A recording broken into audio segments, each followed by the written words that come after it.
പ്രബോധന രംഗത്ത് പുത്തനുണർവുമായി ലൗദി ഖുർആൻ masters club അവതരിപ്പിക്കുന്നു രാത്രി സന്ദേശം. എന്നും രാത്രി 9 മണിക്ക് യൂട്യൂബിലൂടെ പ്രസംഗ പരിശീലന കളരിയിലെ പഠിതാക്കൾ നിങ്ങൾക്കായി ഒരുക്കുന്നു. കേൾക്കുക, പ്രബുദ്ധരാവുക, മറ്റുള്ളവരിലേക്ക് എത്തിക്കുക. അസ്സലാത്തു വസ്സലാമു അലാ നബീന മുഹമ്മദിൻ സല്ലല്ലാഹു അലൈഹി വസല്ലം വഅലാ ആലിഹി വസഹ്ബിഹി അജ്മഈൻ. എൻ്റെ ശബ്ദം ശ്രവിക്കുന്ന മാന്യ ശ്രോതാക്കളെ, അസ്സലാമു അലൈക്കും വറഹ്മത്തുള്ളാഹി വബറകാതുഹു.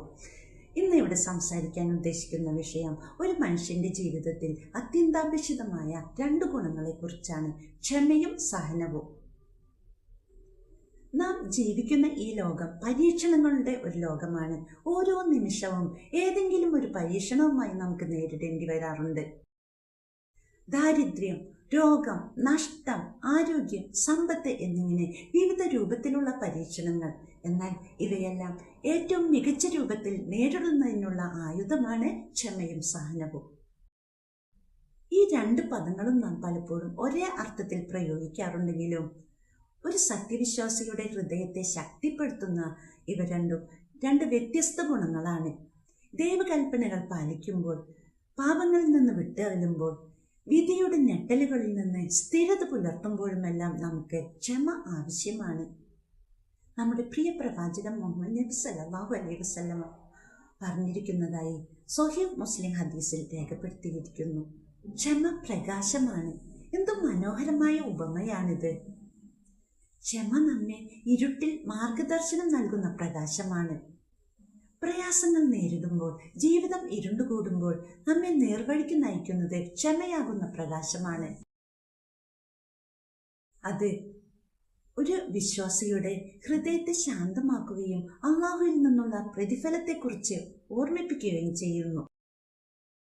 മറ്റുള്ളവർ നമ്മെ ദ്രോഹിക്കുമ്പോൾ, നമ്മെ വേദനിപ്പിക്കുമ്പോൾ പകരം ദ്രോഹം ചെയ്യുന്നതിനുള്ള ശക്തി ഉണ്ടായിരുന്നിട്ടും അതിനു മുതിരാതെ അവർക്ക് മാപ്പ് നൽകുക എന്നതാണ് സഹനം. വിശുദ്ധ ഖുർആൻ ആലു ഇമ്രാൻ 155 വചനത്തിലൂടെ അള്ളാഹു നമ്മോട് പറയുന്നുണ്ട്: നിങ്ങൾ ക്ഷമിക്കുകയും സഹിക്കുകയും ചെയ്യുവിൻ, അതാണ് ഏറ്റവും ഉത്തമം. ക്ഷമിക്കുക എന്നത് ദൗർബല്യത്തിന്റെ ലക്ഷണമല്ല, മറിച്ച് അതൊരു മഹത്തായ ആത്മനിയന്ത്രണത്തിന്റെ അടയാളമാണ്. നബി സല്ലല്ലാഹു അലൈഹി വസല്ലമയുടെ ജീവിതം തന്നെ അതിനുള്ള മികച്ച ഒരു ഉദാഹരണമാണ്. ത്വായിഫിലെ ജനങ്ങൾ അദ്ദേഹത്തെ കല്ലെറിഞ്ഞപ്പോൾ, മലക്കുകൾ അവരെ നശിപ്പിക്കാൻ ഒരുങ്ങിയപ്പോൾ അദ്ദേഹം അവരോട് പറഞ്ഞത് അവർക്ക് മാർഗദർശനം നൽകുക. ഇതാണ് സഹനം. ചുരുക്കത്തിൽ ക്ഷമ എന്നത് നമ്മുടെ ആന്തരിക ശക്തിയും അത് ദൈവവുമായുള്ള നമ്മുടെ ബന്ധത്തെ ശക്തിപ്പെടുത്തുന്ന ഒരു ഗുണവുമാണ്. സഹനം എന്നത് നമ്മുടെ ബാഹ്യമായ മറ്റുള്ളവരുമായുള്ള ബന്ധത്തെ മെച്ചപ്പെടുത്തുന്ന ഒരു ഗുണമാണ്.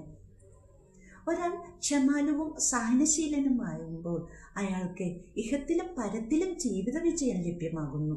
അതുകൊണ്ട് പ്രിയ സഹോദരങ്ങളെ, ഈ 2 മഹത് ഗുണങ്ങളും നാം നമ്മുടെ ജീവിതത്തോട് ചേർത്ത് വെക്കേണ്ടതിന് പരിശീലിക്കേണ്ടതുണ്ട്.